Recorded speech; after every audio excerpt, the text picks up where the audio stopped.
kelima akan mempresentasikan hasil kerja kelompok kami.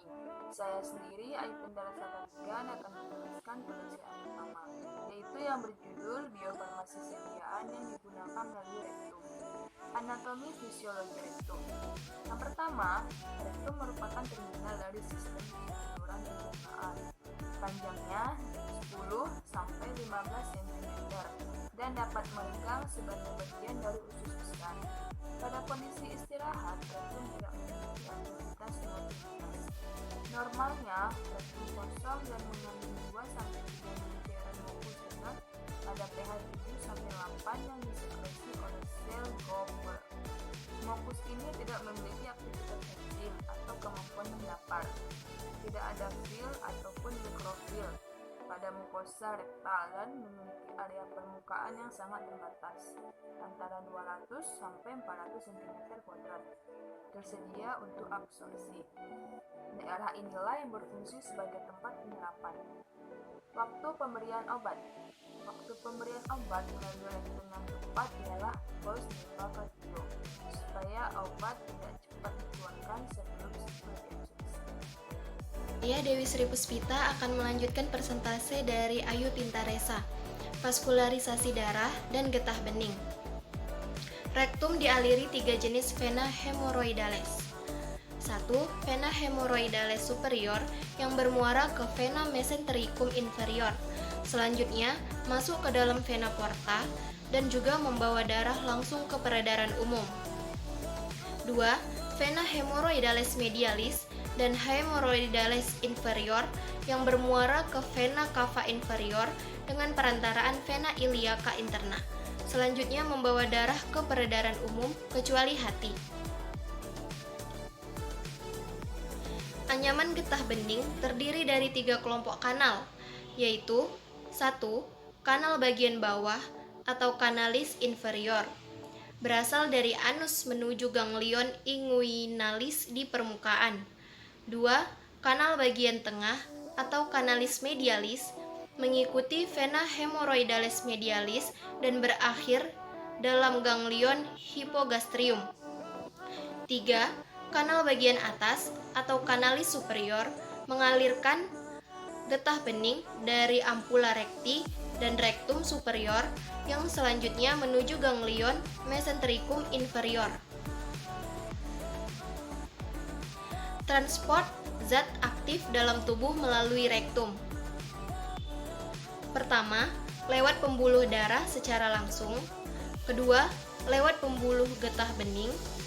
Ketiga, lewat pembuluh darah secara tidak langsung melalui hati.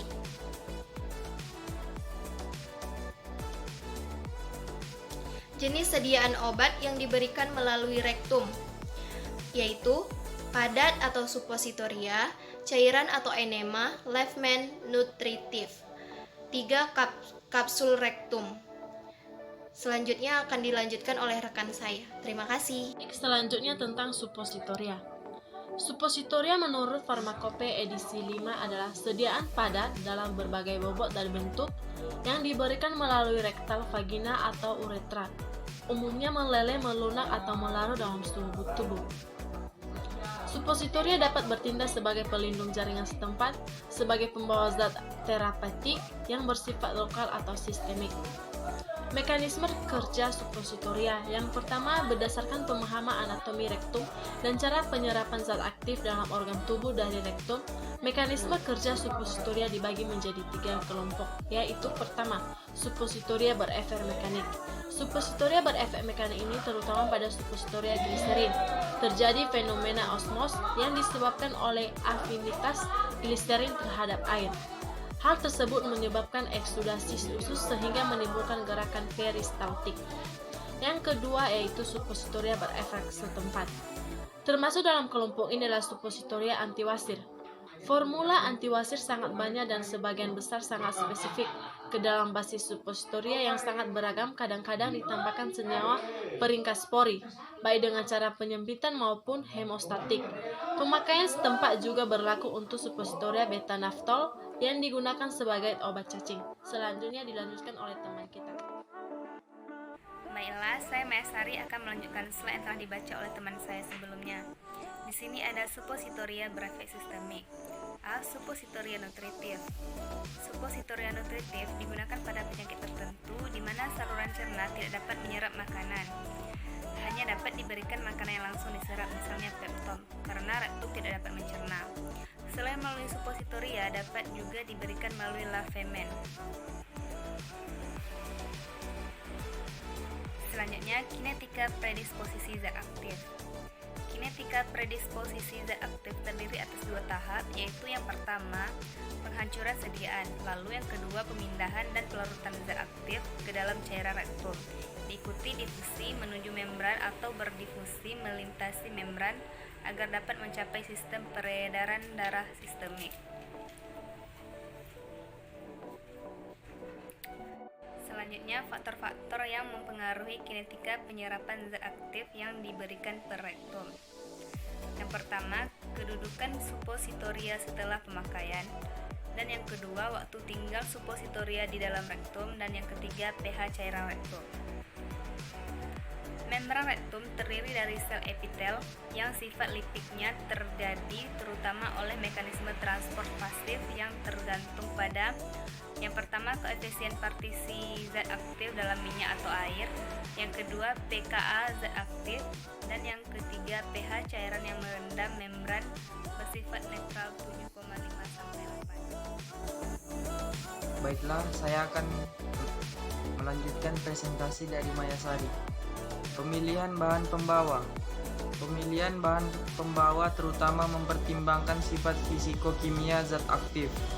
Zat aktif larut air lebih disukai menggunakan basis berlemak dengan suhu lebur lebih kecil dari suhu rektum. Zat aktif sukar larut, maka sebaiknya digunakan dalam partikel halus atau dengan mengubah pH cairan rektum atau mengubah tetapan dielektrik bahan pembawanya. Zat aktif dalam bentuk cairan dan dapat melarutkan pembawa, maka harus dipilih pembawa yang mempunyai konsistensi untuk pembawa larut air atau suhu lebur untuk pembawa lemak yang tinggi dari zat aktif tersebut. Zat aktif dapat bereaksi dengan bahan pembawa tertentu dan menghasilkan campuran eutetik dengan suhu lebur yang sangat rendah. Maka diperlukan pembawa dengan konsistensi dan suhu lebur yang sesuai. Bila terdapat senyawa hidrofil atau berair atau hidrogliserin, maka sebaiknya dipilih pembawa yang dapat diemulsikan dengan cepat. Bila bobot jenisnya sangat tinggi, maka sebaiknya dipilih bahan pembawa dengan laju pelarutan yang cepat.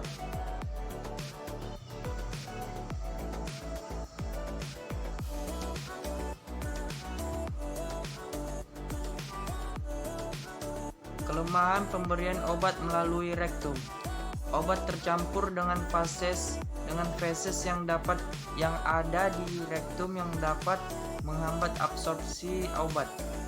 Absorpsi tidak sempurna karena cairan dalam rektum untuk disolusi obat terbatas. Tidak sebanyak cairan gastrointestinal.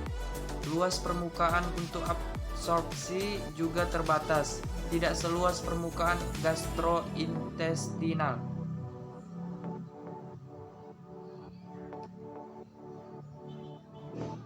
Sekian dari presentasi kami, lebih dan kurangnya kami mohon maaf. Saya akhiri. Wassalamualaikum warahmatullahi wabarakatuh.